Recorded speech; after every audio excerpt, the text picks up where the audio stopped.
Hey guys, what's going on? David Avalon here with Robert Drysdale for another edition of Breaking the Guard. Today, I wanted to talk about something that will probably ruffle a bunch of people's feathers. That's what we do. Right?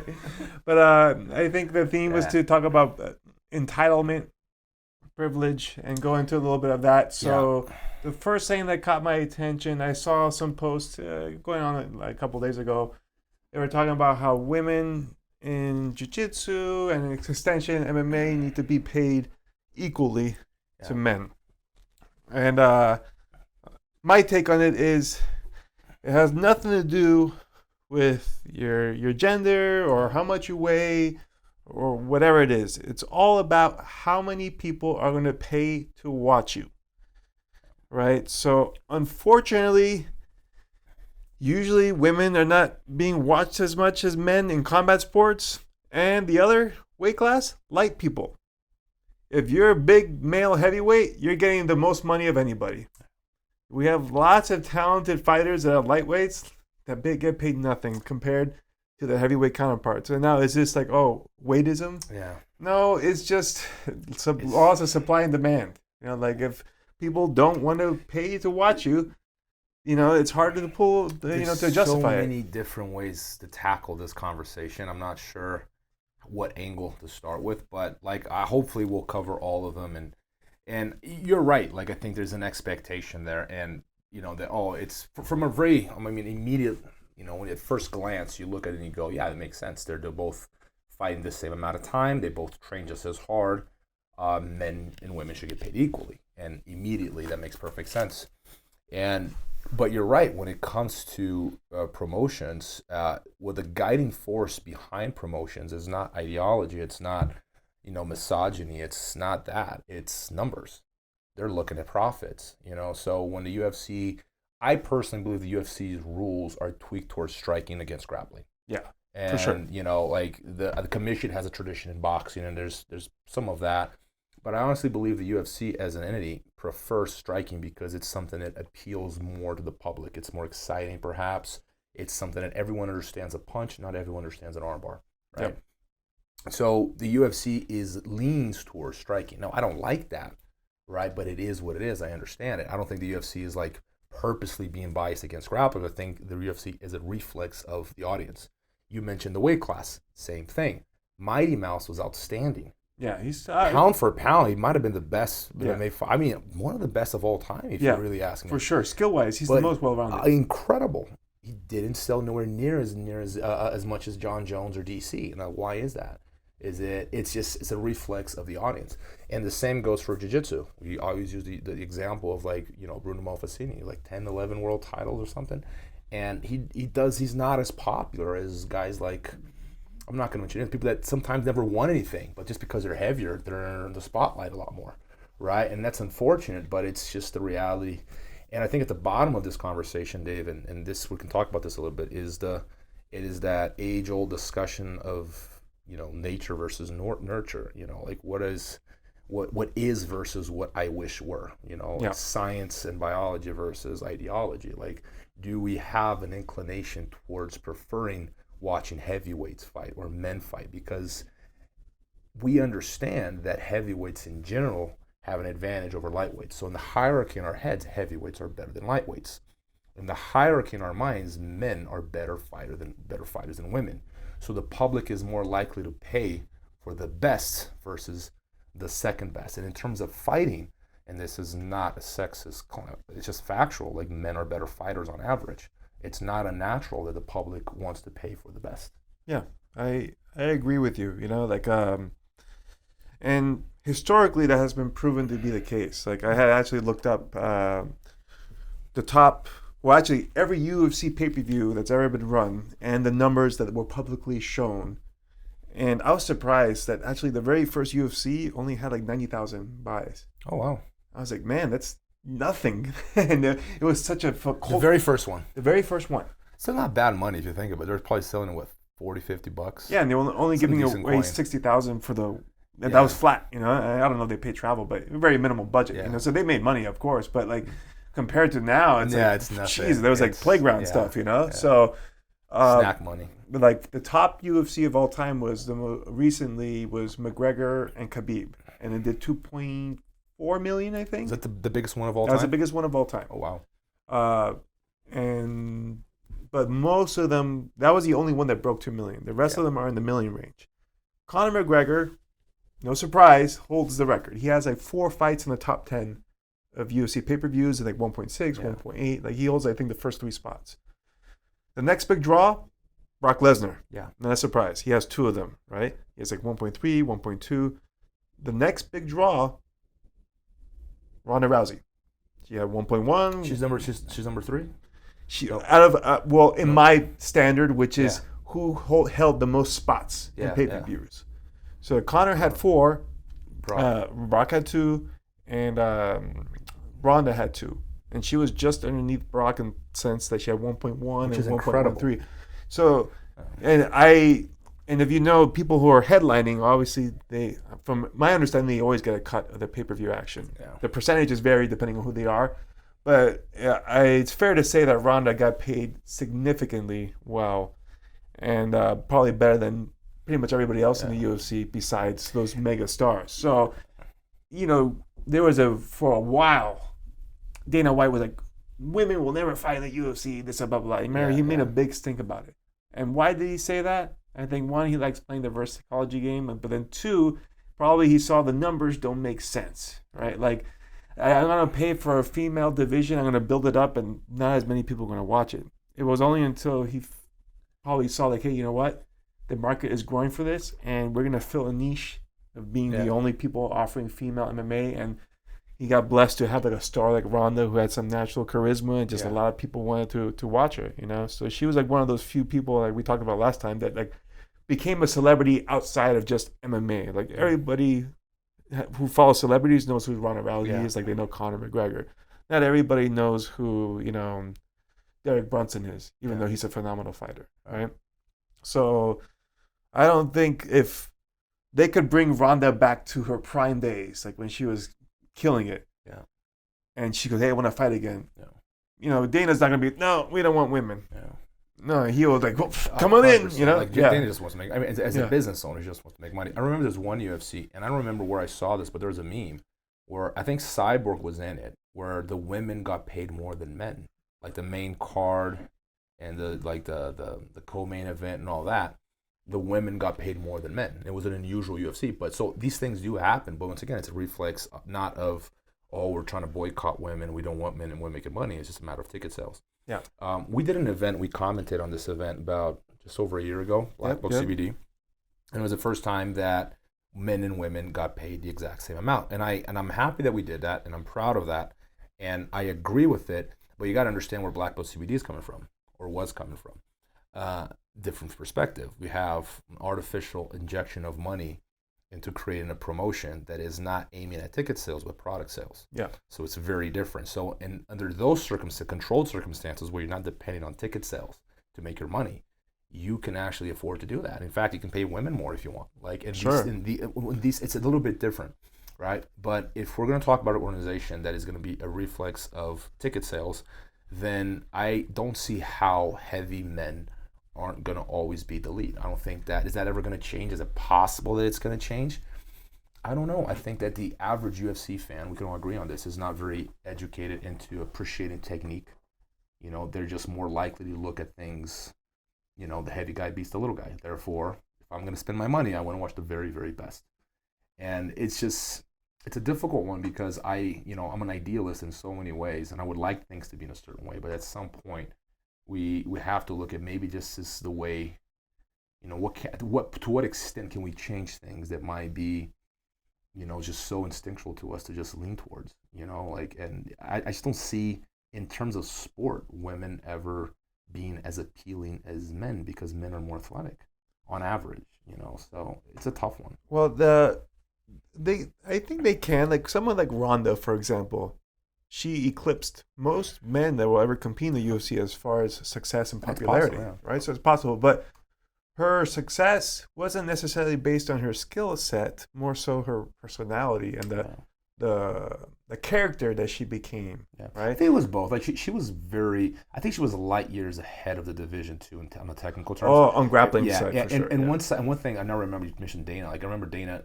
I remember it was a press conference in New York it was before MMA was even legal. They were pushing for it, and there was, I think the weigh-ins were in Manhattan and the fights were in New Jersey or something like that. It was Corey and Frank, and someone asked him why no women in MMA, and then he goes like this: the skill level is not there, and he was very blunt and cynical. And this is like before Ronda, right? This has been a few years ago, like more like a decade ago, and it made sense to me. It's like, yeah, he's right. Like the skill level at the time was not there. There were not that many women training, but like even IBJJF when they first started, Dave, they had like 2 divisions. I think it was blue and purple, brown and black.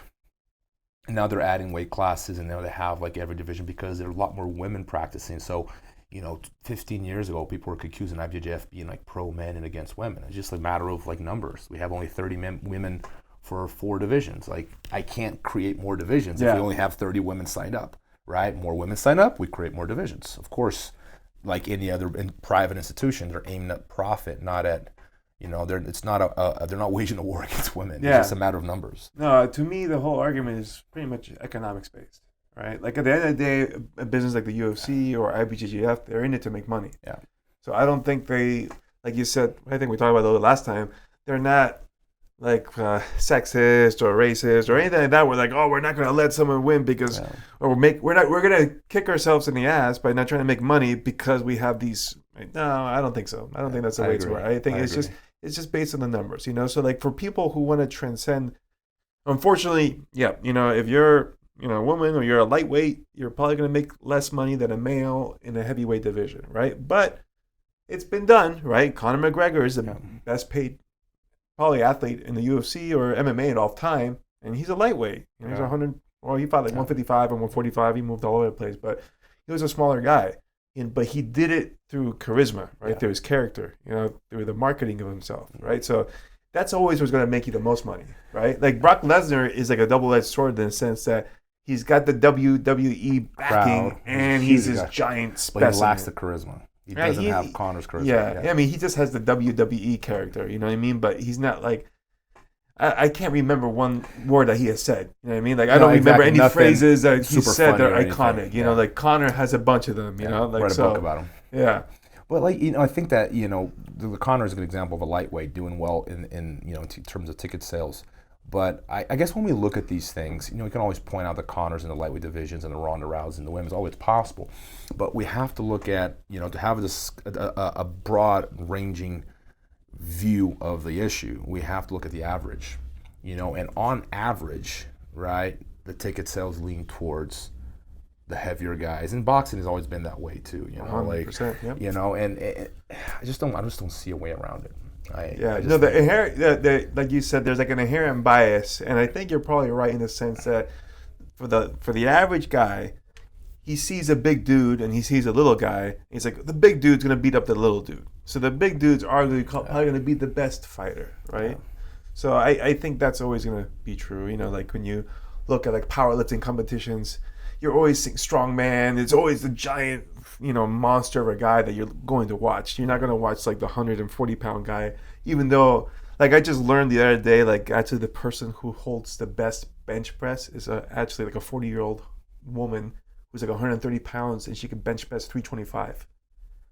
Wow. It's like, holy crap. You know what I mean? Like, wait, is that the record for I think they have something called like the Wilks score, which is like essentially proportion to your body weight. Proportion to your body weight and all that. And I think it also accounts for gender or whatnot. But like technically she's lifting better than anybody else. That's incredible. Which is amazing, you know what I mean? Because normally women on the bench press is a really hard thing to do because they normally don't carry that much muscle mass in there. But like I saw her lifting and I was like, boom, and she's a beast, So like, but that's rare, right? Yeah. That's like you said, we could find like the outliers, but as a rule of averages, it's not going to work in their favor. Yeah. So I think you are right there in the sense that we're always going to look to the bigger male figures to be the better fighters, the stronger guys, because that's just a stereotype that exists, right? And unfortunately, even though it might not be true, it is what it is, So if you want to overcome that, you have to follow the examples of the McGregors and the Rondas, which You have to create that personality. Even guys, someone like Henry Cejudo, right? Like he's taken over Demetrius Johnson's spot and doing way better. Yeah. Right. Even though like they're pretty closely skilled, like they got 1-on-1 each. He got the last one, but like even then it was really close fight. You know what I mean? But he's doing way better than Demetrius was marketing wise. Yeah. And he wasn't even an interesting character before, but then like he started branding himself Triple C, and he's doing the cheese ball, the little like, grin on the they gotta find a voice. When they find a voice, and that'll be the advice to women and lighter weights in general. It's like once you find that, then people more likely be interested in what you have to say, because once again, the average fan is not educated enough to appreciate your technique as by itself. They need a story, they need a context, they need the drama, they need the soap opera, right? They need, like Ronda was that character. She had a really cool background from judo. She had a really sad story with her father. She always felt like she was fighting for her father. That adds to the character, because now you got a story behind it. You can see that the emotion has we all have these stories. We all have like a context behind our journeys. But unless you get that across, people aren't interested. Yeah. And I think it's important that people break out like that, because essentially Ronda paved the path for other women to follow in her footsteps. Yeah. And sort of take over the mantle, right? Because now, like, maybe before her, the average dude's like, a woman couldn't do anything, fight. They're not going to do good. And then they see Ronda kicking anybody's butt. And like, oh, damn, women can fight, and they can fight really good. Yeah. I'll start paying attention now. Because before, I never even considered it. Like, the average guy might have thought that way. And then she just opened the path. And likewise, when you have lightweights, you're like, lightweights are not good. And then you see Conor smoking fools, and you're like, oh, crap. These guys can really fight. And they actually had a clip of Conor fighting the mountain, and he, like, body TKO'd him, like, in a sparring session. Like, they weren't going super hard, but, like, he gassed them out, But those videos are important, because people start seeing, what technique is important. You know what I mean? And I think with time, with a more educated public, these things may change. Are they ever going to be completely equal and fair? I'm not sure. I get where women are coming from, the ones like we should get paid the same, because I know how hard these women train. Like, they train just as hard as men. There is also the fact that there are a lot more men practicing BJJ. For sure. Or MMA for that, especially MMA, right? MMA. So my gym is close to 50-50 when it comes to women and men. You have a lot of women. Yeah, like I think I have the highest ratio I've ever seen in gym, like close to it. Like, other than women, gyms that are like almost, I've seen gyms that are run by women. Yeah. And then it just draws only women. Very few guys go to it, right? But like for a gym run by a guy, I have like close to half my audience being female, maybe a third, which is still pretty high. Yeah. And I think it's going up and it's changing. And I as a father of two girls, I truly believe that, BJJ, at least speaking for BJJ, maybe not MMA, is women are the future demographic for BJJ. I truly believe that. I think they're attracted to it. They like it just as much as men. They're intimidated by the idea of having someone on top of them. Yeah. So it's a very difficult thing to break that paradigm where, you're going to convince them like, hey, it's not as threatening as it looks initially, because it looks sexual if you don't understand BJJ. Yeah. You're gonna have some hairy guy breathing on you. It's trying to choke you. Put yourself in their shoes. No, it's for sure very Some of them intimidating. have trauma. Yeah. So that's like a very and they like, we don't even like people approaching our personal space. Imagine someone on top of you trying to choke you the first day, right?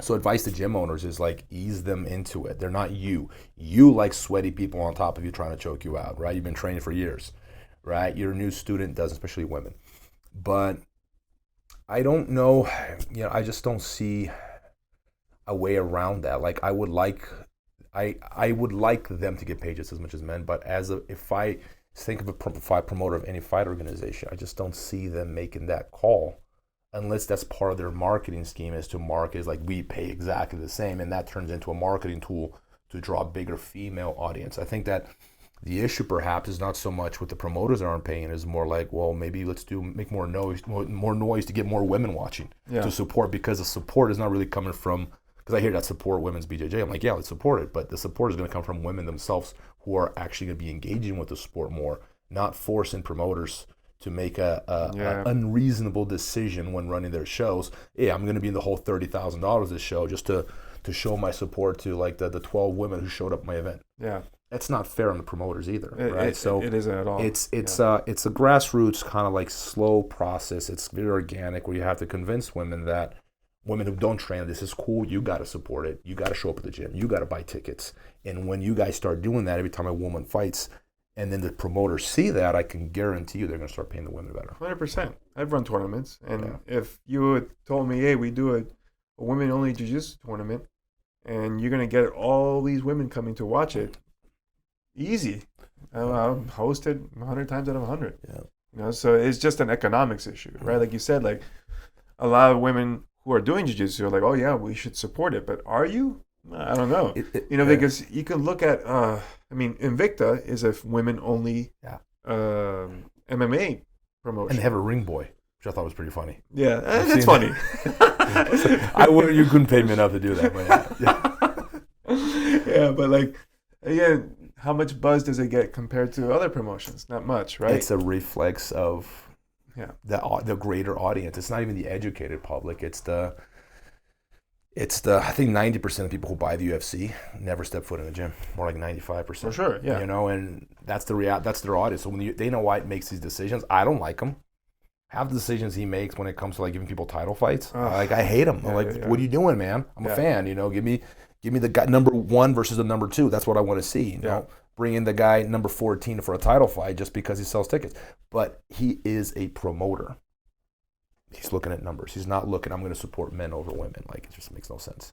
Yeah. I think Frank made a comment. It's like, even when you hire people, I think it's not, and I agree with him, it's not a decision.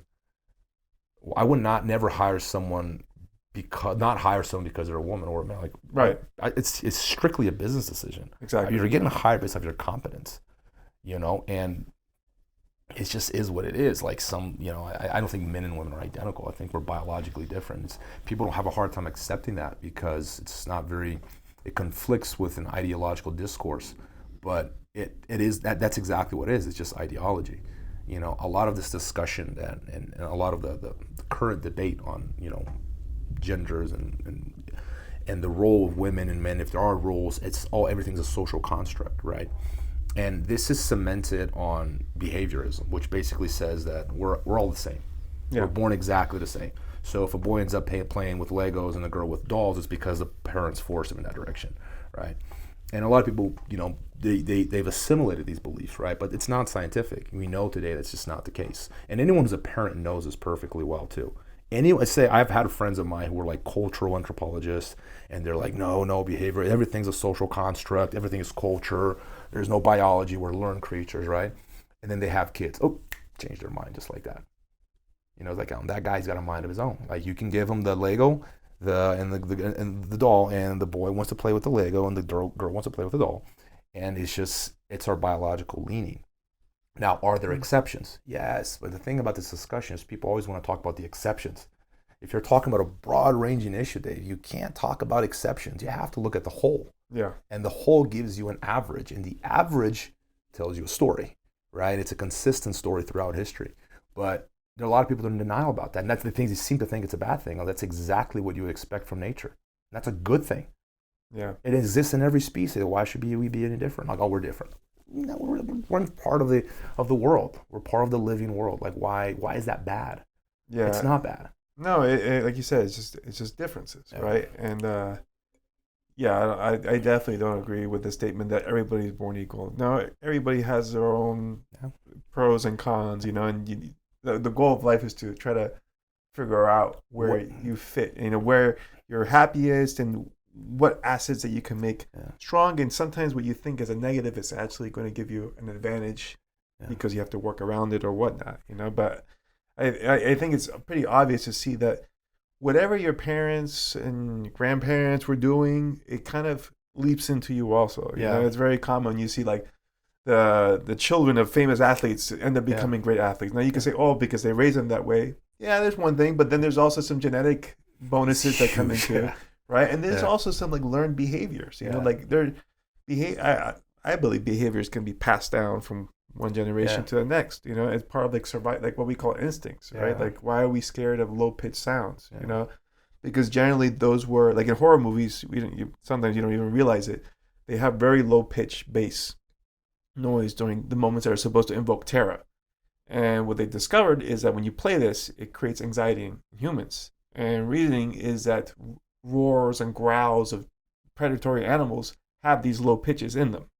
Yeah. So through learned experience from predecessors, Yeah. we learn when that low pitch is coming, Yeah. that means some bad thing is coming along the Yeah. way, and we gotta get scared and start running or fighting, And it's funny because I love this topic. It's such a fascinating one to me. We accept this when it comes to anatomy. So for example, we understand that black skin's adaptation to sunlight. Yeah. It makes sense. You get tons of sunlight, you want a shield, protects you. But if you get that black person, you move them to Scandinavia, right? They're going to be very likely vitamin D deficient because they're not getting enough sun, right? So these are adaptations to our environment. When it comes to our anatomy, like our height, color of our eyes, when it comes to all these anatomical, we accept it perfectly, no problem. We perfectly, we understand it, right? It makes perfect sense. And when it comes to the mind, like, oh, no, the mind's different. Yeah. And then there's just like this white sheet of paper that culture does all the job, and there's no genetic print from hundreds of thousands of years of evolution. None of that is imprinted in your mind. It's all up to how your mom and dad raised you. There's a list, I wish where I found this list, of cultural universals. They exist in every culture, and it's ever been recorded. Right? And there's a list of like something, I can't remember the number, like 100 traits that are common in every single culture. In other words, they've never been in contact with one another. We're talking about a little island in the Pacific that wasn't contacted by other people up to 100 years ago or whatever, right? And they all have these traits. So what that suggests is that there are aspects of our behavior that precede farming. They precede they go back hundreds of thousands of years. That's what it suggests. Now, the only question is, and this is the question that no one can really put their finger on because it's too complex. It goes like this. Where does one end and where does the other one begin? Because they interact so much and you can't separate them. So it's so difficult. It's like trying to separate technique with athletic ability, which is like one of my biggest peeves in jiu-jitsu when people go like, oh, technique is separate from athletic ability. I'm like, no, it's not. A good double has good timing, good speed, and good power. And it's the same for your berimbolo sweep. If your grips are off, your hands are weak, it's not happening, right? We talk about them like they're different things, right? But they converge so much. There's so much overlap, and it's hard to separate. So there's no doubt to me that there are biological differences. That goes without saying. Yeah. The only question is to what extent does that, allow or not allow the impact of culture in our behavior, right? And how they interact. And no one can put a finger on it. No, I agree with you. I always found that funny too when people say everybody has equal mental ability. Like, no, unfortunately, it's not true. In the ideal world, yes, everybody would have equal mental ability, equal physical ability for the matter. Why not make it a completely level playing field? But it isn't that way. Just like somebody can have a longer nose versus a shorter nose. Yeah. You think those type of variations don't happen in the brain between like how people spatially process versus how they have linguistic skills? Absolutely. Yeah, it affects. Of course, there's differences. Mathematics. It's just social intelligence. Yeah. A sense of humor. I think some people my 6-year-old daughter, she says stuff, and I'm like, man, that was witty. That was fun. I'm not a witty guy like that. Yeah. She's like, she didn't get it from me. It's just like she has like my kids, but observing my kids, and they're best friends. They do there's almost like they're the same person. They're so tight. Yeah. They can go like, if they go without me or without mom, they don't like it, but it's okay, right? But they can't go without each other for more than 5 minutes. It's insane, right? And exact same upbringing, and they're completely different. They're best friends, but they're completely different in personality. Yeah. And I think there's so much going on in terms of tying it to jiu-jitsu. Everyone thinks, if this guy's better than that guy, it's because this guy trains harder. It's like, he may or may not train harder, but there's a million other factors. They're not just physical; they're also mental that come into development of your jiu-jitsu ability. I think some people learn faster. For sure. I think some people have a spatial kind of awareness that other people have less developed. We know that. Like certain parts of your brain may be more or less developed. Just like you may have longer or shorter arms. You might be really hairy or not very hairy. You might have a big nose or a small nose. You may have there are parts of your brain that are less developed than others, 100%. Which will give you an advantage in certain fields, right? But tell that to a behaviorist and say like, oh, they get angry. Yeah, they don't like to hear it because it conflicts with everything they believe in. Kind of like when we talked with Kit. he tried to address in his systems and his courses the different methodologies that people learn. Some people learn through physical contact, and they have to literally, you have to do the move on them so they can feel it, versus some people you just show them a video and then they get it, or some people they need to hear the message, so and like you said, these are just different developments of the brain, right? Like how people learn is all varies, and that goes to show that the brains are different from person to person. And like unless we're doing like mind-body dualism, which I think is garbage. I think they're one and the same. So there's definitely a lot of variation there. So it isn't a level playing field. Everybody's different, but it's just learning how to work with your differences. Yeah, and that's exactly. I think that's a good thing, though. It gives variation. There's a book. And I don't agree with a lot of the conclusions of the book, but it makes some good points. It's called The Red Queen by Matt Ridley, and it goes like this: the microbiological level. The reason why it goes to try to answer the question, why sex? Well, sex is about gene shuffling. Because if every person is a clone to the person next to them, then our biggest rival of all time, which is bacteria, basically viruses, right? They'd wipe us out. They'd figure out a way. The bubonic plague would have wiped us out had we been clones in terms of our immune system. It is precisely because our immune system varies from individual to individual and from place to place that we are able to overcome bacteria and viruses. Right? Imagine if we were clones, what would happen? So sex is about gene shuffling. Right? We mix up the genes, we end up with like genetic mutations. We have new people that are just completely different from the previous generation. Not completely different, but they vary, right? And that variation is what allows what?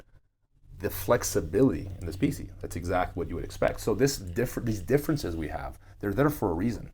And they're not bad. It's exactly why we made it this far.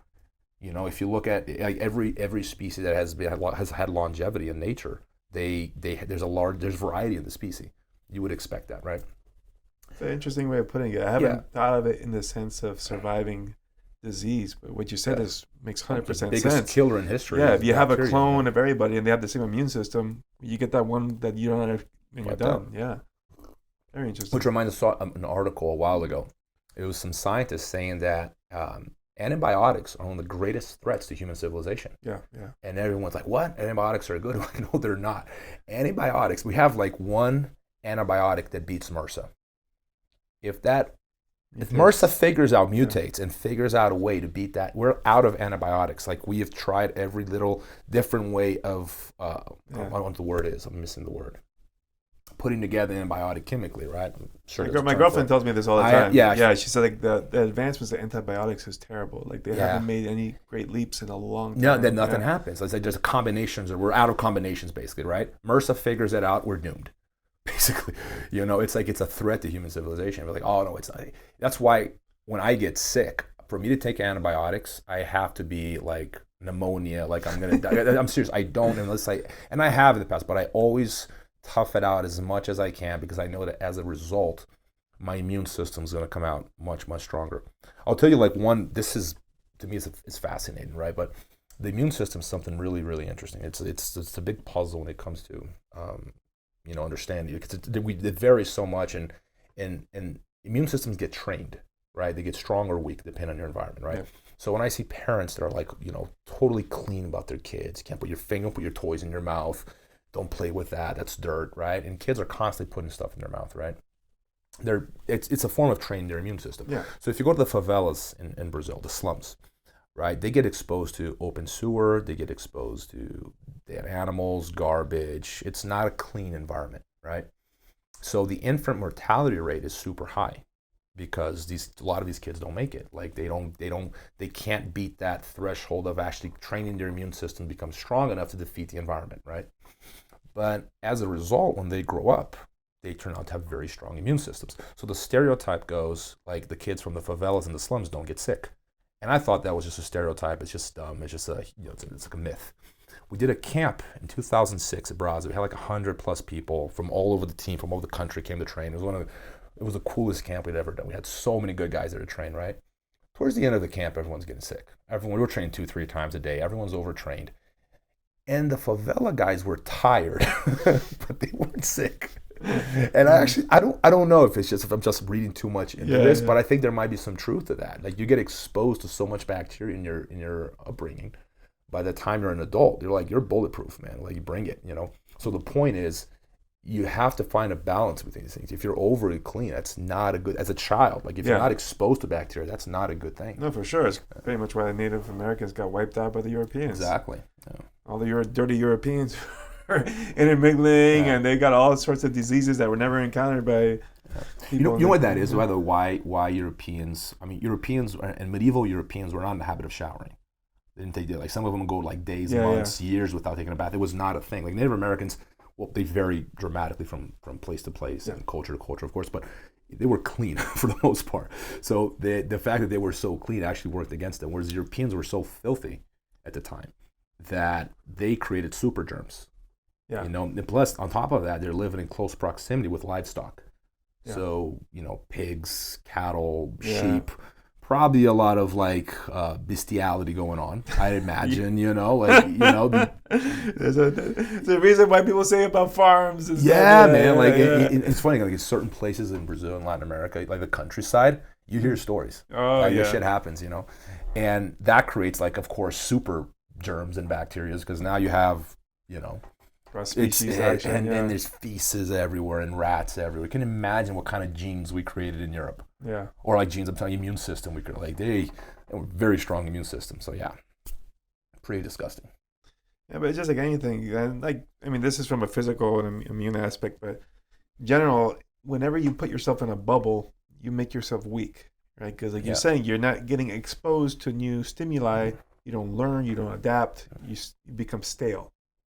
As long as you're in the bubble, you're good, but the moment that bubble bursts, you're done for. You know what I mean? So like, and this is just like from everything, like you should always be looking to expose yourself to new sources of information, even if it might be scary to you, because then you're going to be able to grow from that experience, you know? So kind of like you're talking about with the women getting introduced in jiu-jitsu. I wanted to chime in there. I agree with that because I think they're the ones that probably benefit the most from jiu-jitsu versus something like kickboxing or whatnot, right? Because like I tell my girlfriend, like if she wants to learn self-defense, like kickboxing is not going to be that useful for her. Yeah. She's 120 pounds and she's been doing yoga and contortion her whole life. She's all slow twitch. You know what I mean? She doesn't got any pop in her, you know, so she's not going to knock anybody out. That's a good point. Yeah. She's not going to knock anybody out with her hands. I mean, there's women that can, but I mean, in her case, she's not. You know, she's going to need leverage. Jiu-jitsu gives you leverage, you know, and I think they benefit the most because obviously with sexual assault, all that, you're going to be on the ground. That's where jiu-jitsu thrives, you know, so I think they get the most out of it compared to dudes who they can just swing at each other and it's not as big as a deal, you know what I mean? Like the grappling is, you don't have to rely on it as much. Yeah. Not only that, like going back to what we were originally discussing, you just remind me of something. With in the women's division, there are less knockouts too. Yeah. So the crowd loves knockouts. Yeah. Right. That is a good point. That is, the lightweights also have less knockouts in the heavyweight division. A lot more knockouts in the heavyweight division because your brain doesn't get tougher as you get heavier. Yeah. You know, but your hands get a lot heavier. You know, so these things, I think they play a role in this conversation. But for sure, and, you know, like you said, since UFC is very striking based, the KO is the ultimate expression of winning. So yeah, heavyweights can do it within seconds at any moment in the fight. You know what I mean? Like Derek Lewis. He was like losing 5 rounds or 3 rounds, and then just one punch in 5 seconds out, boom. There's an argument though. Like I just remind me, like I think that you know the counter argument sounds like I'm counter arguing myself, and that is exactly what I'm doing. Like you take a look at the fans in Japan, for example, right? How educated they are. So I guess that it does show that the power of education in changing things. For sure. So I think that even though there might be a biological bias towards us leaning towards certain things in life in general, you know, I think that education goes a long way as well. Yeah. So in Japan, everyone has done judo at some point in their life. So they're at least familiar with it, right? Yeah. You've never heard Japanese boo in general. But when the match is on the ground, the fight's on the ground, it's almost like a tennis match. Like you have 100,000 people in Saitama Arena and it's just crickets. Yeah. And then when, like, you know, you remember Nogueira will be going for an armbar and the crowd will be like, oh. You could see they were so excited because they understood what's going on. So I guess there are ways of, you know, certainly the public can be educated. The American public is a very Western / boxing / it's a bar fight. slash I'm a tough guy and I'm going to beat you up, like there's a lot of that in the culture. And I think that the UFC reflects that a lot. For sure. Not by choice, just by pressure of buys, of economics, like going back to economic issues. That is a key factor. I think it's the guiding factor in like just about everything we do in life. At the very bottom of things, we don't like talking about. Like we like to be like, oh no, we're, it's ideals and but like I think at the bottom of things, like money talks. A lot of what we do is steered this way, that way, based off of economic situations.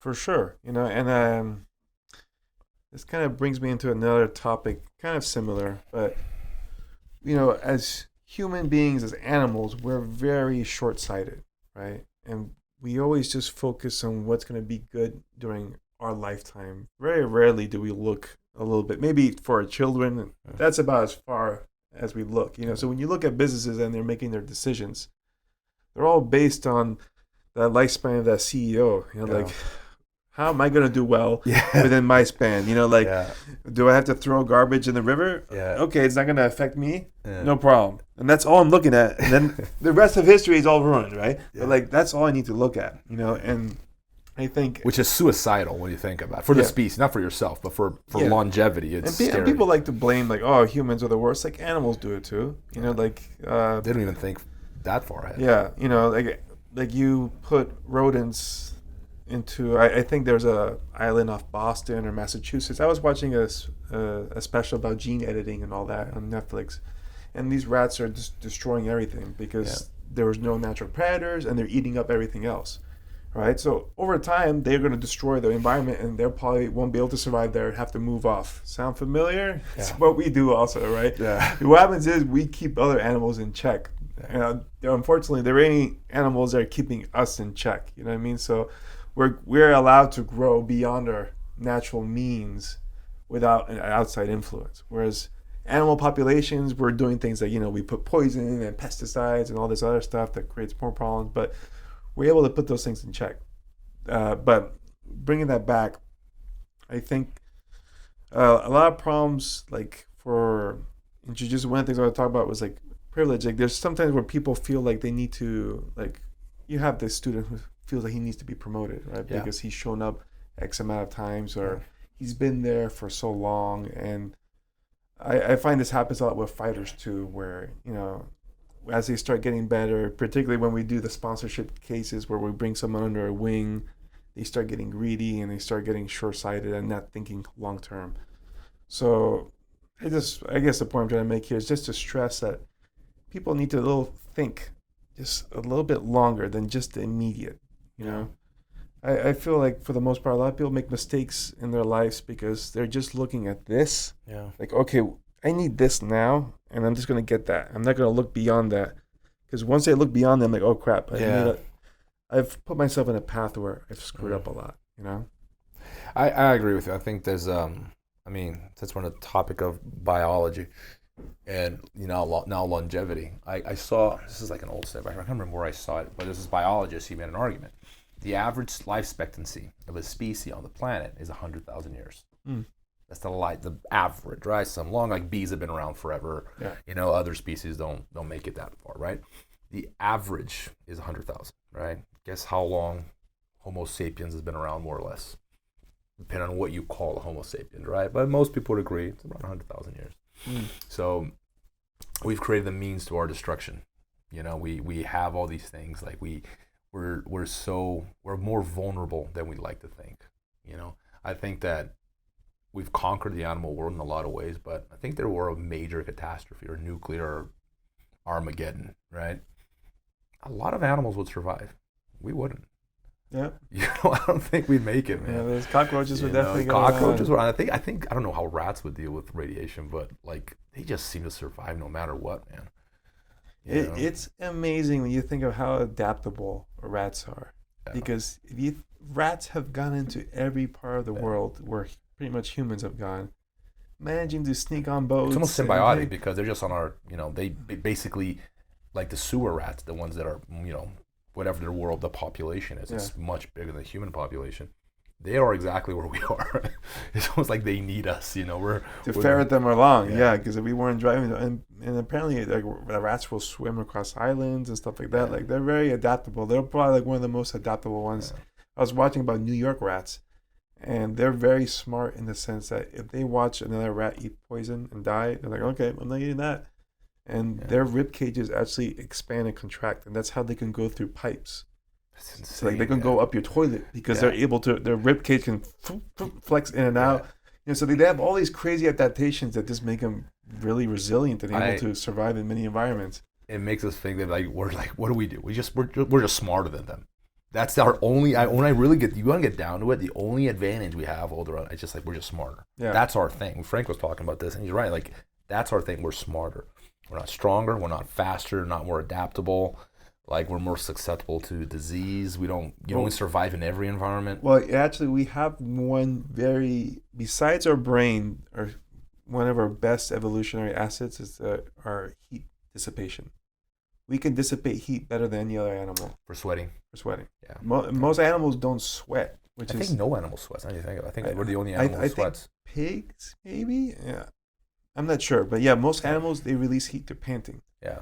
Right? And that's why they actually have there's a form of hunting called persistence hunting. Chase hunt. I call it chase hunting. Yeah. But it still exists in Africa. It still exists, and I think Africa and the Aborigines also in Australia would do it. Where they can literally run down an animal, and not like a slow animal, they're talking about like an antelope or something. Yeah. And over a course of hours, eventually the animal fatigues and they just walk up to it, hit it with a spear, and it's done. And the reason why is because in order for the antelope to release heat or dissipate heat, they have to pant, but they can't pant while they run. They have to stop. So they have to stop, and then the humans catching up because they can sweat. They can dissipate heat. The other advantage, we can carry water with us. Yes.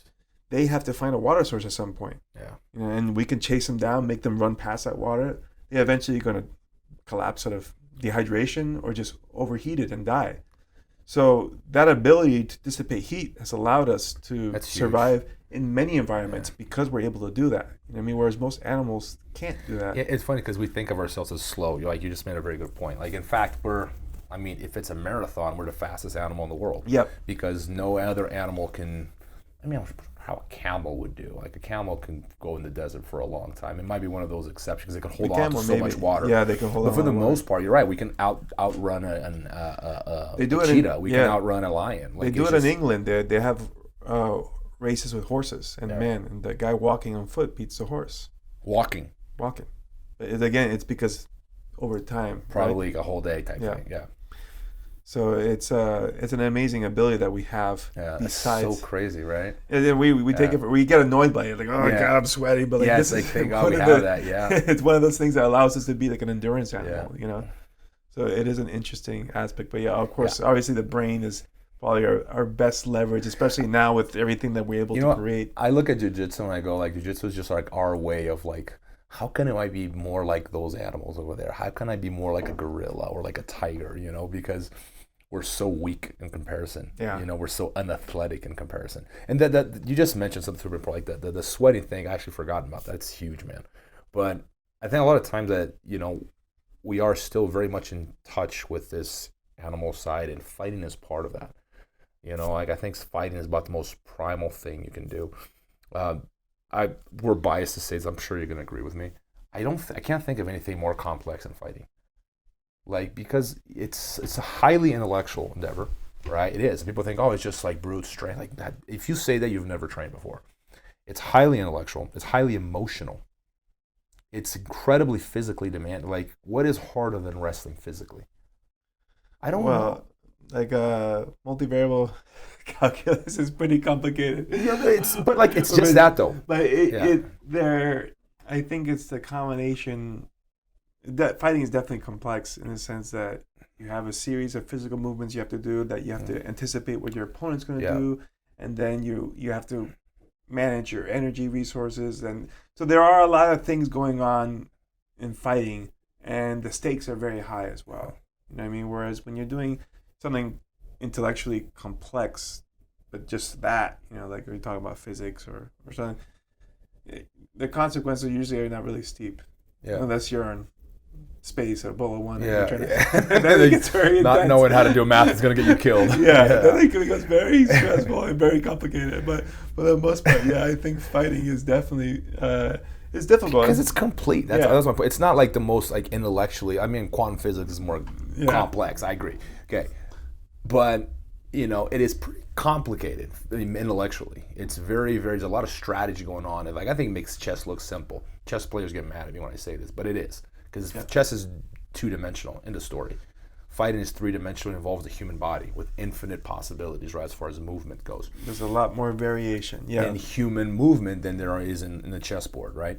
But then it's very emotionally demanding, and I get super hard, right? So when you put all this together, I have a hard time thinking of anything. I can think of things that are more, maybe intellectually demanding like that. Like there are things in life that are more emotionally demanding for sure.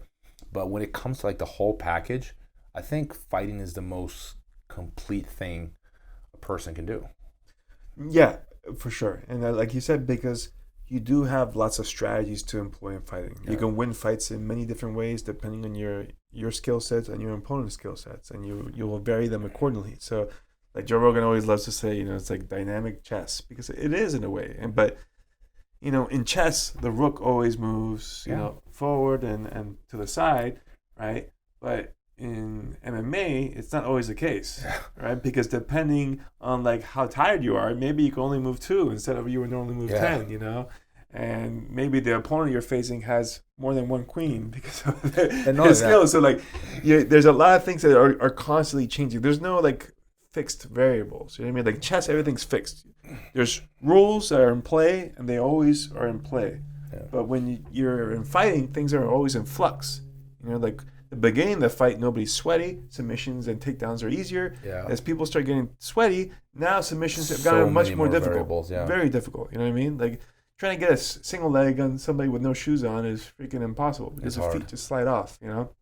And you get tired and stuff. So then you're like, okay, the calculation has to be adjusted now, like on how effective my takedowns are going to be late in the fight, or how effective my submissions are going to be late in the fight. So in that sense, it is more complicated because you have to constantly make adjustments as everything starts changing throughout the fight. And not only that, when for instance, in the chessboard, if a piece moves forward, it might be placed in a slightly different corner of the square, but that has no implications in the game, right? When you take a step forward, if you're stepping here, and depending on how fast or slow you step, and how steady your foot is, and if you have a knee injury or an ankle injury, that all plays a role in the outcome. Whereas in a chessboard, when you place your pawn right here, it has no technical implications. It doesn't matter where in the square it is, and the pawn doesn't get injured. Yeah, it's dead or alive, right? So it's very binary, in terms of like what is rook, the tower, what do you call it, the tower, the castle. It can only but it comes to human movement, it's more complex than gymnastics, man. Like even gymnastics is super complex, and there's a lot of amazing things gymnasts do, but I think fighting it's infinite. I think a good demonstration of how complicated it is think about the UFC games. I mean, I haven't played them I played them, and I think when they first came on the Xbox. But I don't think they're really, I don't think they're I think it was Dreamcast. If you don't know what a Dreamcast is, you're too young.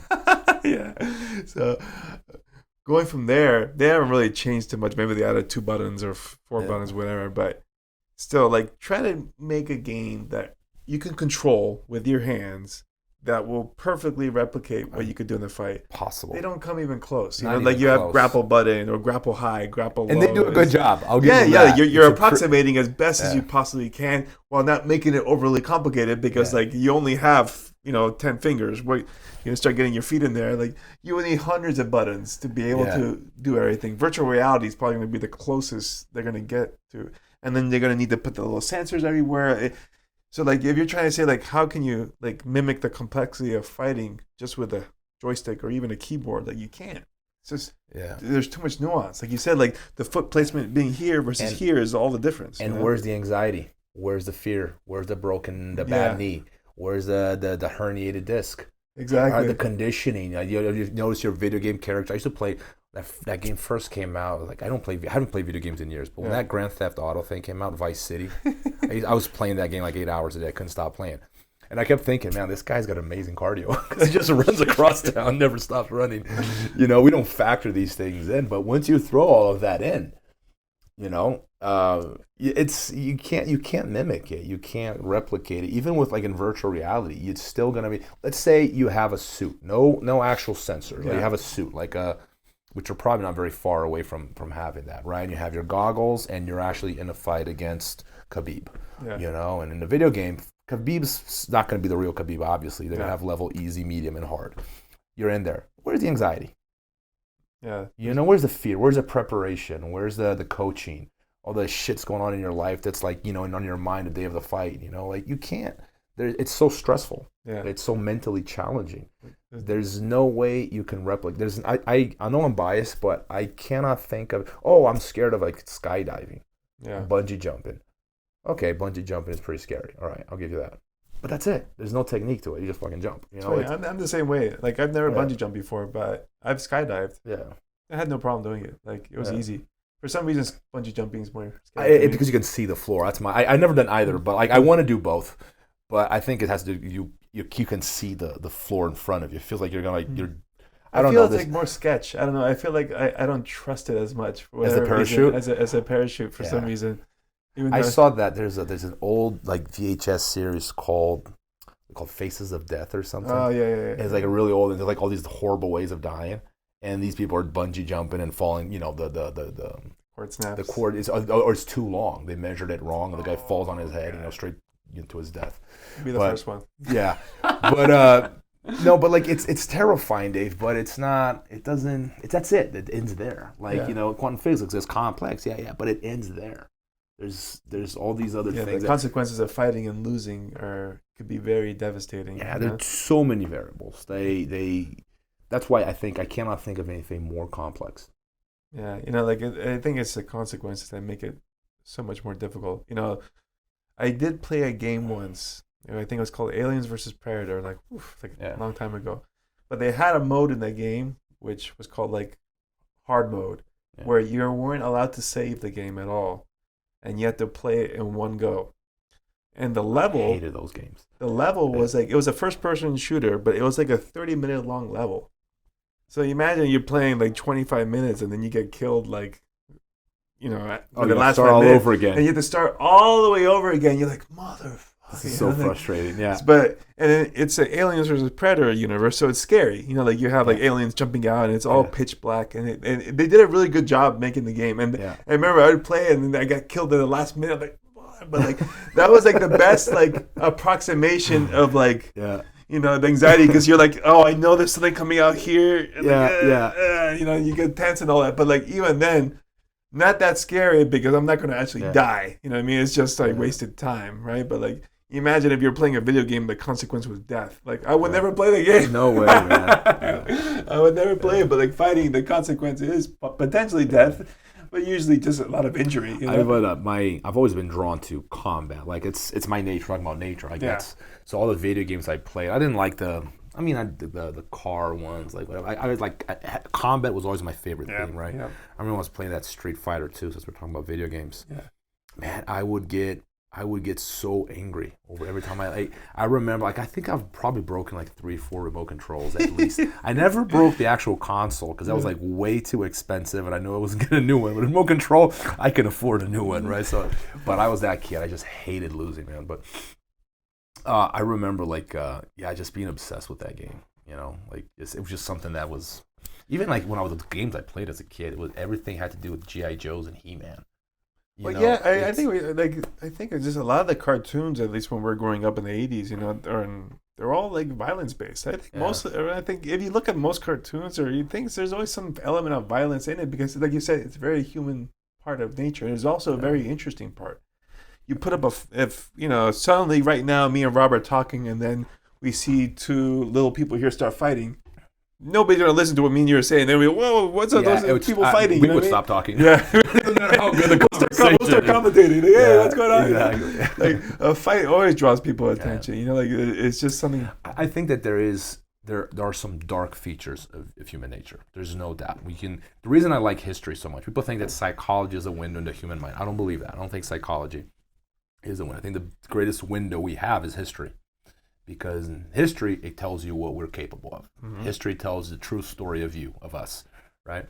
And there is definitely, there is an inclination that perhaps boys have, perhaps testosterone, the fault of testosterone makes you more aggressive. Sure. But this is why martial arts is so important, because if that is indeed the case, right? Some people, that's not the case. We're not violent. It's all culture. I'm like, look at our history. So the beauty of martial arts is that it is a way of channeling that aggression in a very positive way. I'm not a violent person.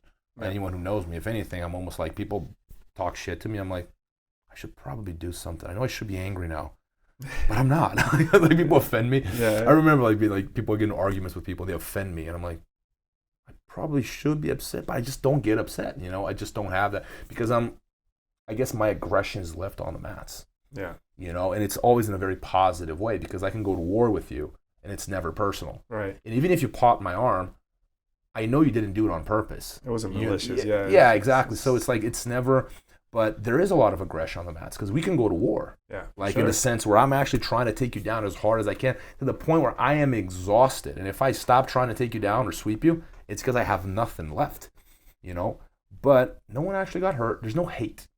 That's when people say that MMA is violent. MMA is not violent. Violence involves hate. You see? Yeah.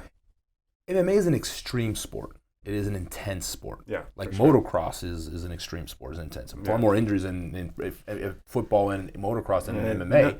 Yeah, deadly ones at that. Maybe not the case of NFL so much, but in motocross for sure, like car racing, all that. It's even the worst sport?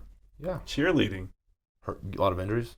Tons of injuries. Yeah, because because all those flips, they do a lot of aerobatics. Someone falls. Let's call cheerleading violent. Then does that fly? That doesn't fly, does it? Yeah. So fighting is not violent in the sense where there's no hate involved. Even if there's a lot of trash talking, it's just for ticket sales. There's no real hate. Yeah. The truth is, they respect each other. Proof of the fact that they respect each other is that they're training really hard to beat one another. Correct. And that's evidence, compelling evidence, that they actually do respect each other.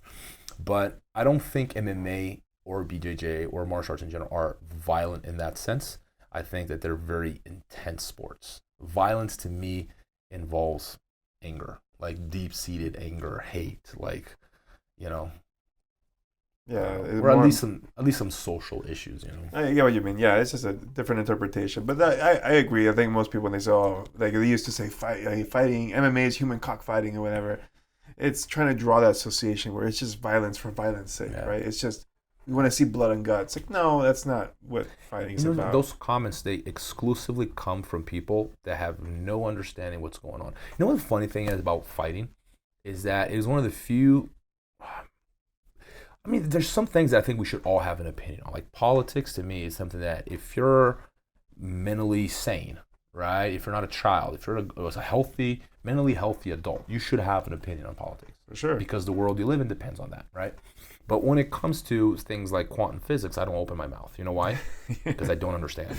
Yeah. When it comes to every now and then I'll be trying to read something. Probably it's beyond my comprehension. I am not trained to have an opinion on it. I don't understand it, right? And I kind of know. Maybe sometimes I push that, but for the most part, I think I know where I should and shouldn't comment, right? But when it comes to fighting, people are everyone's opinionated. Everyone seems to know what's going on. Like, this is too violent. This is not real. This is human cockfighting, or you should have done this. You should have done that. And my take on it, like, unless you've been trained for a long time, you should probably not talk about. You can watch it and appreciate it, but you probably shouldn't have a strong opinion on it. Yeah. It's a lot more. It's a lot deeper than your average person thinks it is, because everybody has probably been in a fight at some point physically with a sibling or whatnot, and then your basic grasp of that's like, oh, I understand what fighting is about. Yeah, like, no, it's like saying I understand, physics or like quantum physics because I took a science class in elementary school. Yeah, exactly. You're like, no, it's not the same thing. There's levels to the game, and you're like here, and MMA is like way up there, So I think a lot of those comments actually were politically motivated and economically motivated. I think it was Senator John McCain at the time. I remember. Who he was, I'm not sure, he had a stake, I think, or he was lobbied by Anheuser-Busch, who at the time was heavy into WWE. Oh, there we go. So the rise of MMA and UFC was a competitor to that. So I think they lobbied him to, hey, get rid of course, get rid of this competition. This is how. So I don't believe in idealistic politicians make it that far. The status quo, your average status quo politician, is going to look at like, where is the public opinion leaning? The majority of people feel this way, that's where I stand now. The majority of people feel that way, that's where I stand. They go according to the wind. As the wind changes, they flip-flop. And you see this a lot. So, like, you know, does McCain, did he really have an opinion on MMA? Probably not. Yeah. You know, I think it's exactly, I didn't know that, but it makes perfect sense. And that's politicians for you. They, not a lot of, you know. Yeah, it's very rare to have someone beliefs. who's idealist because they don't really last long enough, because the people who are getting their pockets lined by lobbyists are going to be able to stay around longer and campaign more. 100%. And they're going to have more. And I think lobbying is like single-handedly probably the biggest problem in Washington. It's not something people talk about because both parties are deeply involved in it. So everyone's like, oh, let's pretend it doesn't happen. It's like these guys are straight out buying elections. They're buying our Congress people. Yeah. You know, they're you know, they've rigged the whole system to their favor. Like, the private sector is deeply entrenched in Washington, and no one seems to think that that's a problem. Yeah, it seems.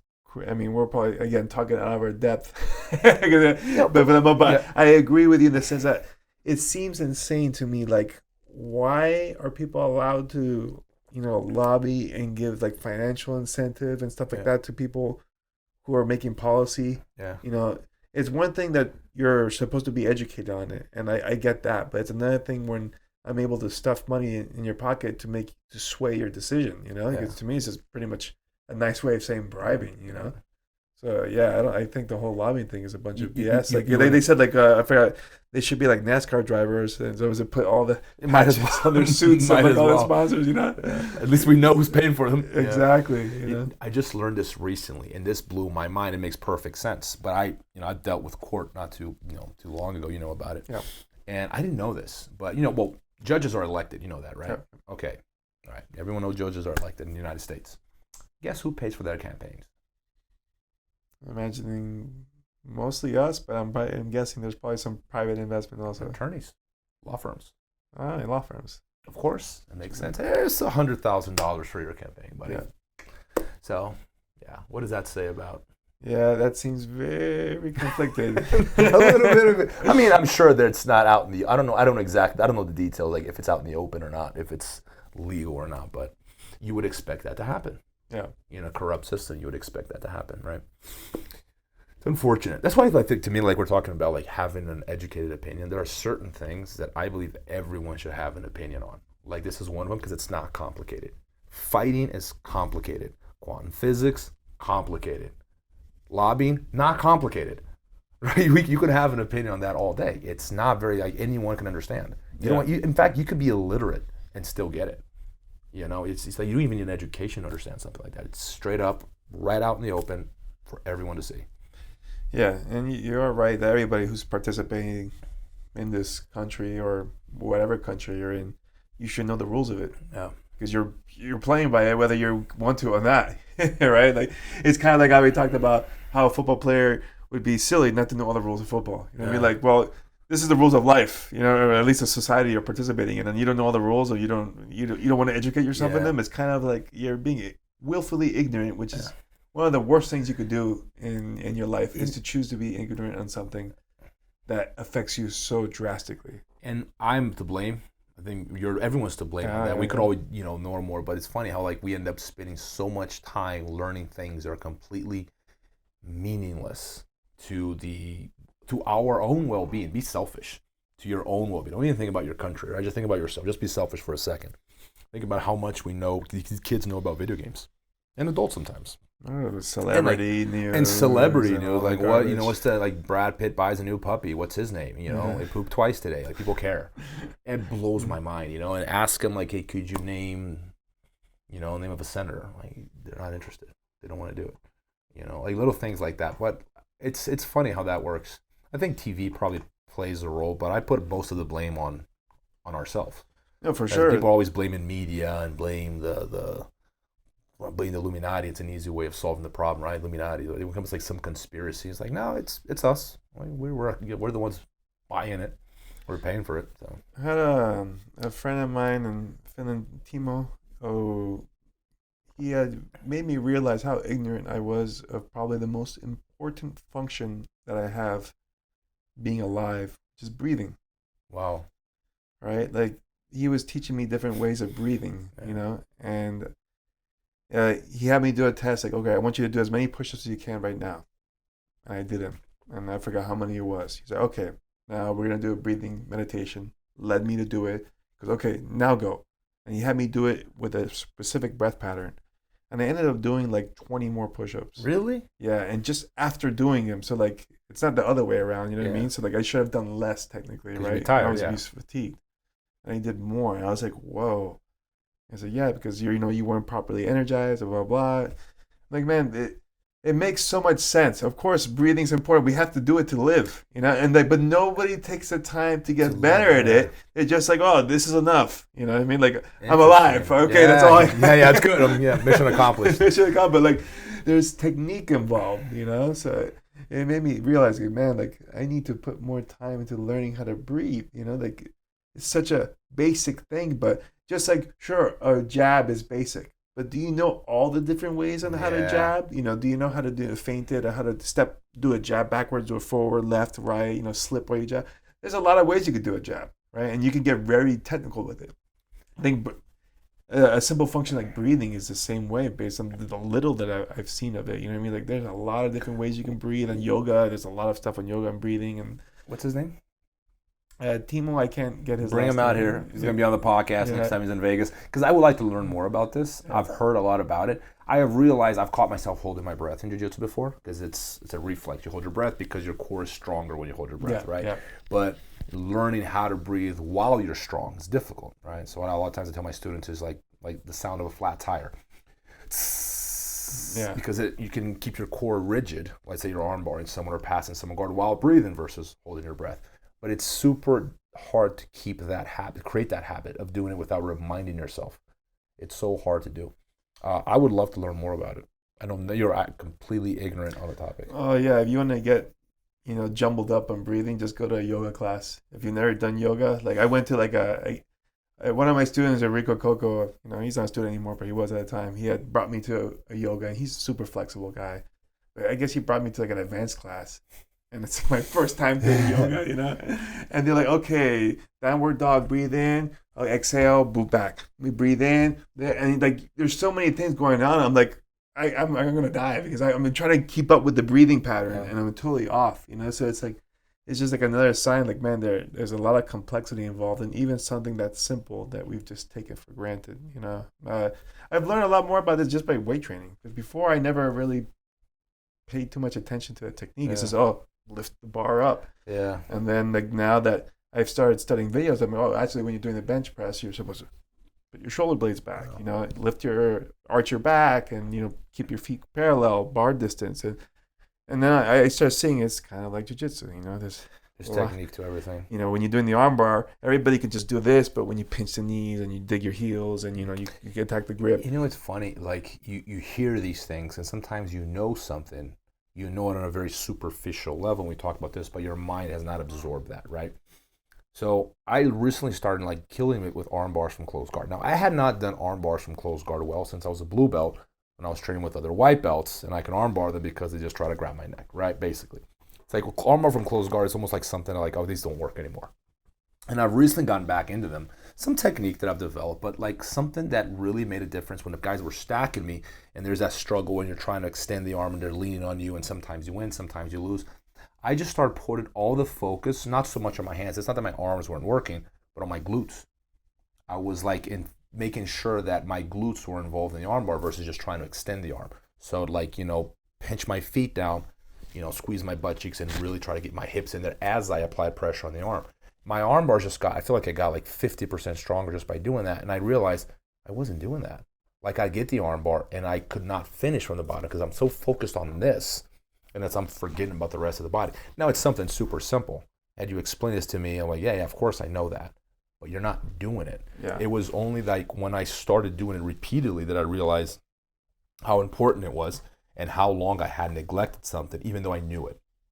Yeah. There's the difference between knowing something and really knowing something and actually doing something, right? Like incorporating that into your game. I think it takes a certain amount of awareness, like you're saying, just to like, okay, let me focus on everything that's going on when I do this technique and break it down to the most basic elements, right? Like, because most people, they grab the armbar and then they're focusing a lot on the hip bridge, right? And usually when you're doing the mounted armbar, that's your focus, right? Trying to get a high hip bridge. But like, are you focusing on everything else? Like, what are your hands doing? How are you gripping? Where are you gripping, right? Are you grabbing around the thumb? Or are you grabbing around the wrist?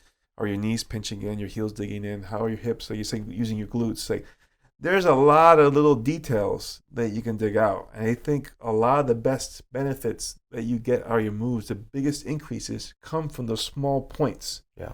Right? Like, I know, like, I always blow people's mind when I teach Kimura from side control, because most people, when they do the Kimura from side control, they step up, and that's the first thing they do, and then they try to yank. Yeah. And then, like, I tell them, like, don't do that. Yeah, I don't want to create space. If I can put my point of my chest right on your shoulder. Yeah, you've done that to me. And yeah. like you can barely move, and it's an instant tap. You know what I Yeah. mean? It doesn't require much strength. That's a small detail, you know. But like that one little detail, that's maybe a 3% of the move, creates 80% of the benefit. Yeah. You know. So a lot of times, like, you know the stuff, you just haven't focused on. You might be doing it, but not focusing on it, right? Yeah. So like, if like people want to get better at their jiu-jitsu or just anything in general, you know, like, break down whatever it is that you're doing into every different element of it. Because what's going to happen, like you said, there's stuff that you're doing unconsciously, you know, it hasn't registered into your consciousness. And then when you actually bring it down, you're like, oh, wait, there's this part of the move that I'm kind of doing, but I haven't really dug into it enough. Yeah. You know what I mean? I find, like, for me, that's how, like, I get a lot more out of my moves and you get that a lot when you teach, right? Like, you know, like, the more you teach, there's some people that they don't get the move, they don't even see it at all. Yeah. And then, like, you have to figure out, like, okay, what is it that he's missing? He's missing this part. Yeah. Here you go. And you're like, oh, crap. I never even really paid attention to that part. Yeah. It just happened. And now that I know this, let me focus on this part and make it really strong. And then you can see a huge gain. It doesn't require you to be super intelligent or know crazy things. Focusing a little bit. It just requires on focus. I noticed that teaching has been single-handedly the best teacher to me. I have learned more jiu-jitsu through teaching than I did through actually attending class. For sure. And it sounds like I'm full of it, but like it takes an instructor to see that, appreciate you breaking down what you do to your student. You go, oh, wow, I didn't realize I did that. Or to go, oh, what if I do it this way?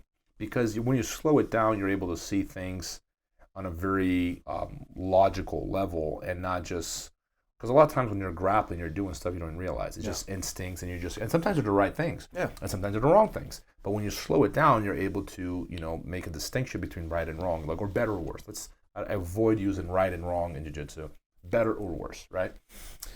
And I mean, so for me, like, teaching has been the greatest teacher, you know. And for sure, like, I know, like, I made my Kimura trap system back in 2007, and it's gotten better all the time. And I don't grapple as much as nearly as I used to, right? But I've taught it more, and as a result, by the teaching, just like I'm saying, I uncover things that I do unconsciously and bring them into conscious awareness. I think that's like how you can get the most leverage out of anything. When you can consciously see every part of the move, then you know which part of the move actually has the most leverage. But if you just do it, or you just mimic a move, like, I can grab anybody and, like, okay, here's an overhand right, mimic it. And you could do it, but you're just getting an approximation of what it is, right? Until you realize, okay, I got to rotate the shoulder, hand up, turn the wrist over, close it, you know, and then you can maximize the move, you know. I mean, there's so many ways that I've learned to do that, just even with closing a fist, you know. I don't like hitting the heavy bag with gloves. I always do it bare knuckle, because what I found is that when you wear gloves, you tend to have a soft hand, because the glove is giving all you this padding. You generally you don't really flex it as much, and I can hit the bag hard, and the wrist supports brace your wrist. So even if you're hitting with bad form, like I'm hitting like this, it'll take the shock. When you hit bare knuckle on the bag and you hit it like this, it hurts. Wow, I instantly. never thought about that, but it makes perfect sense. Because the other thing too is you have to strengthen the bone density. And impact is going to do that. Sure when you have a soft pad and then you have big gloves and then you have your hand wraps, you have this much of a layer between. Yeah, you have a cast on you. Yes, exactly. So it takes, and I don't know if you're getting the same muscle, the bone density you would if you were actually just hitting the bag bare knuckle. You're right, because like sometimes I hit the bag bare knuckle, just like goofing around, and I know I have to really place my hand correctly, because if my hand is slightly off, I know I'm going to hurt myself. Yeah, especially if you're putting some power in it. Like you'll realize that you can't hit as hard bare knuckle, especially if you're not conditioned, and because you haven't trained your hand well enough to hit bare knuckle. And when you hit a glove, I can go all out on it, and I don't have to worry about hurting my hand. But in fighting and street fighting, it's common to break your hand because you don't have perfect technique, and hitting the skull is a very hard object. So I tell people, if you don't, unless you're a trained boxer or you've been hitting pads for a long time, you know what you're doing in a fight, open hands. I'm serious, because the odds of you hurting your hand are greater than you actually hurting your opponent with your hands, unless your hands are trained. Yeah. Because people, the most common thing, I remember like growing up, my friends, I didn't get into a lot of fights, but my friends were getting into fights like every weekend. It's like every other month there'd be a friend of mine with a broken hand. And it's like, and it took me a long, I thought it was normal. Like, you get in a fight, you break your hands. Like, no, you don't know how to hit, bro. Yeah. And then they're hitting people in the top of the head with their pinky, they don't know how to turn their punches. So some advice, self-defense situation, unless your hands are trained, open palm. Because you can still do damage. Oh, for sure. Yeah. If if you got some natural pop in your arms, or if, in case you're not trained, you can still knock someone out with open hand. But there's no risk of injury. Oh, absolutely. That base of the palm, that's like your best place to take a shot, because you get a straight column. Yeah. That's the problem where people are breaking their hands. Was in a fight. It was in a fight last night. That was a weight training accident. I rolled my wrist. That's what he's saying. I don't know. But usually when you hit it here, this is all flexy. So it rolls, and you hurt your hand that way easily. So it was actually one of my black belts, John Mangual. He had told me he had read a book from John Dempsey, who was a famous bare knuckle boxer from old times, and he had knocked out a horse or something like that. He never trained with wraps or gloves. He always hit bare knuckle, and it was because he said it was going to increase his grip strength. Yeah. Because you have to, when you're hitting bare knuckle, you have to keep a really tight fist. Yeah. Because if your fist is loose, one, you're softening impact, because as your hand closes, it's taking away power from the punch. But then two, that means you're loose here. You're going to flex. Such a great point. I'm going to make my guys hit the bag with bare knuckles now. Yeah. Because you're right. Like when I'm goofing around, it's exactly what I do. I make sure my hands are perfectly positioned, right? Where with the gloves, you don't do that. Yeah, you don't have to. And because you have so much wrist support, your chances of you rolling your wrist are none. Yeah. But if you're doing this all the time, you got to focus on keeping that column straight. You got to turn your wrists a little bit down. There's more risk though, because if you put a little too much into it and your wrist is not prepared, I can see you getting injured. For sure. The gloves prevent that. You got to start. You got to start slow. Yeah. Like when you go. Like I know when I first started doing it, I'm like, damn, I'm hurting my hands. I was like, I remember he's like, you got to go slower. Yeah. You're hitting too hard for yourself. You got to build your way up, So in the beginning, you're like, man, this is not nearly as much mustard as you can normally put. But over time, like now, I can throw as hard as I normally could without a problem, But even then, like your stamina to hit hard also kind of fades, because as you start getting tired, this wrist support gets a little shakier. So like if you're hitting, like you could do like 3 15-minute rounds and hitting pads or hitting the bag with gloves is not a big deal, and I can throw hard the whole time. But like with bare knuckle, I find that I can't do it that long, because as I start getting tired, my wrist starts giving in a little bit more, and then I have to hit softer in order not to hurt myself. So one thing that might explain you starting to hurt your hands there is that if you're hitting with gloves all the time, right? What happens is that power from your shoulders and your body mechanics is still there. Is your hand matching that power in terms of the endurance and the conditioning necessary to deal with that power? Exactly. Fine with the glove, take your gloves off, or even put small gloves. I think that explains why so many UFC fighters break their hands. It's not just the gloves are smaller. It might be that the power they've developed it's almost like having a car whose engine is way too strong for the body. Yeah. So the engine is too powerful, but the body is not, is at odds with that power. Yeah. And for sure, you don't have to go bare knuckle and hit the glove, but if you're going to wear the gloves, just try to keep that in mind, that inside the glove, roll it in. Keep the same intention. You got to roll it in, just like so to make sure these knuckles align with the radio. What's the other one? The ulna. Yeah, to keep that straight, and then you're keeping the form strong, so you're hitting with a solid support, because it will make your punches harder. Yeah. You know, like you will hit harder from that because there's less roll in your punch. See, tons of knowledge, tons of technique, highly intellectual. Yeah, so it's my biggest peeve is like people associating fighting with like a meathead that doesn't, I hate that stereotype. It's a common one. It is, yeah. Yeah, I mean, there are people out there. There are meatheads. They fight. They can fight good, but I think they're more the exception than the. They're the exception. You're right, especially when they're good fighters. But the thing is, even if you're illiterate, you've never read a book in your life, even if you don't know anything about it, fighting is still highly intellectual because it involves a very specific kind of intelligence that has nothing to do with being book smart. Right? Or even street smart. It's its own kind of intelligence. I had known guys that were not intelligent in anything they did, except for fighting. When they came to fighting, they were just like bordering on genius. Like they did every little thing about their mind was just like geared for that, right? So anyway, Dave, I think that's we pushed it today. I hope you guys enjoyed. Yeah, I think that's a good time to wrap it up. We went all over the place. We started with equality in payments. Yeah. There's a petition online about it, and I would sign it. Like, don't get me wrong. It's just I don't think it's like you're saying it's kind of artificial, right? Yeah. It's not. I would love it, like you said, if we had a whole boost of women suddenly starting, or not men, anybody who wants to watch women fight. Yeah.